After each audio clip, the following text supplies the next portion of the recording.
Subscribe the channel and hit the bell icon for latest update. Hello friends, welcome back to Fauji ke Alfaaz. आज के इस defence news के next episode में हम बात करेंगे नेपाल के साथ भारत के सैन्य संबंध कैसे हैं और इन संबंधों की उत्पत्ति कहां से हुई।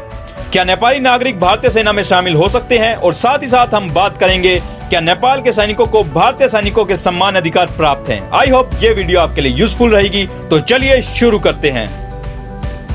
Please follow our community on Telegram, Facebook and Instagram. Link in description box. Nepal के साथ भारत के सैन्य संबंध। नेपाल के सैनिक भारतीय सेना की पौराणिक गोरखा रेजिमेंट का एक महत्वपूर्ण हिस्सा हैं। यहाँ इन संबंधों की उत्पत्ति और विकास पर एक संक्षिप्त व्याख्याकार है।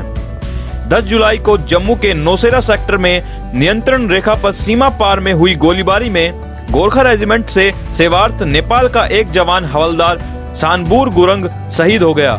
भारत नेपाल संबंधों की ठंड के बीच गुरंग का सर्वोच्च बलिदान भारतीय और नेपाली सशस्त्र बलों के बीच मजबूत संबंधों की याद दिलाता है।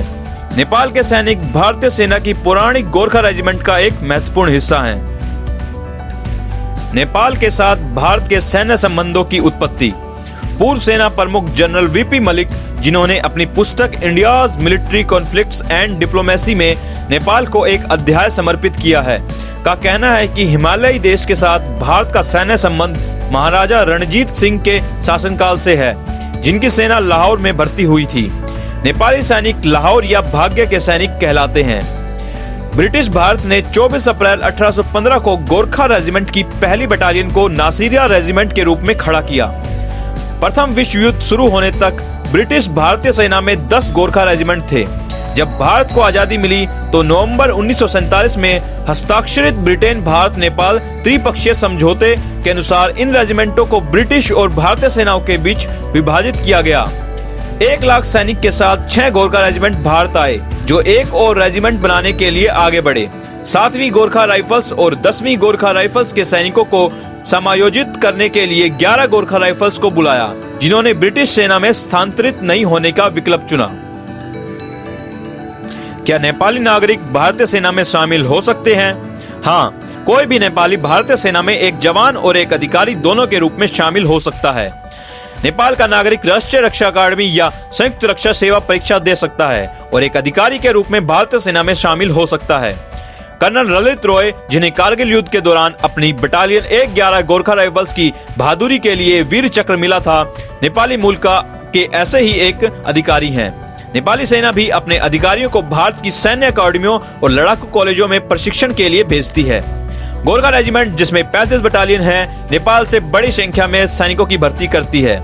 2016 के सर्जिकल स्ट्राइक के दौरान उत्तरी सेना के commander lieutenant general DS Hooda, जिन्हें चौथे गोरखाओं में कमीशन किया गया था, गोरखा रेजिमेंट के कारण दोनों देशों के सैनिकों और अधिकारियों के बीच मजबूत अंतर व्यक्तिगत संबंधों की पुष्टि करते हैं।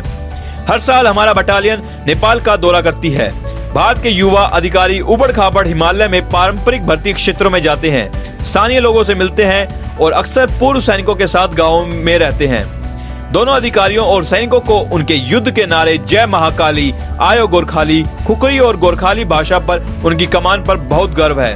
भारतीय शांति रक्षा बल के पूर्व प्रमुख और गोरखा रेजिमेंट का एक अधिकारी लेफ्टिनेंट जनरल दीपेंद्र सिंह याद करते हैं कि कैसे आजादी के बाद के शुरुआती वर्षों में कोई भी अधिकारी जो 3 महीने से गोरखाली में महारत हासिल नहीं कर सका, उसे स्थानांतरित कर दिया गया।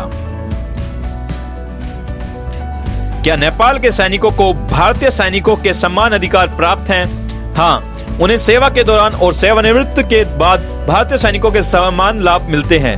उन्हें भारतीय सैनिकों के सम्मान चिकित्सा सुविधाएं मिलती हैं और अक्सर भारतीय सेना से चिकित्सा दल नेपाल का दौरा करते हैं। अंग्रेजों के विपरीत, जिन्होंने कुछ साल पहले ही नेपाली सैनिकों को पेंशन देना शुरू किया, भारतीय सेना ने कभी भी नेपाली सैनिकों के साथ भेदभाव नहीं किया, जो भारत में भी स्वास्थ्य सुविधा का लाभ उठा सकते हैं। भारतीय सेना नेपाल के गांवों में भी छोटी जल और बिजली परियोजनाओं सहित कल्याणकारी परियोजना चलाती है।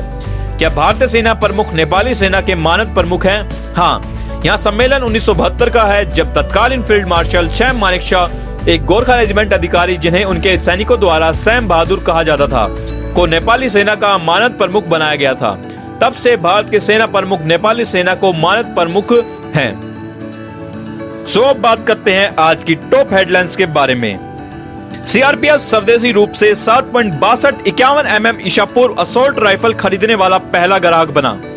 चीन ने भारतीय क्षेत्र में लगभग 38,000 वर्ग किलोमीटर पर अवैध रूप से कब्जा करना जारी रखा। सरकार ओमान प्रतिनिधिमंडल ने कोची में नौसेना बेस शिपयार्ड का दौरा किया। भारत ने 220 वायु रक्षा तोपों के लिए निविदा जारी रखी।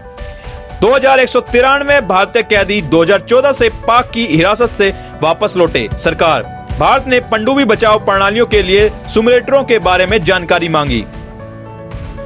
आज के इस डिफेंस न्यूज के एपिसोड में बस इतना ही। आई होप ये वीडियो आपके लिए यूजफुल रही होगी।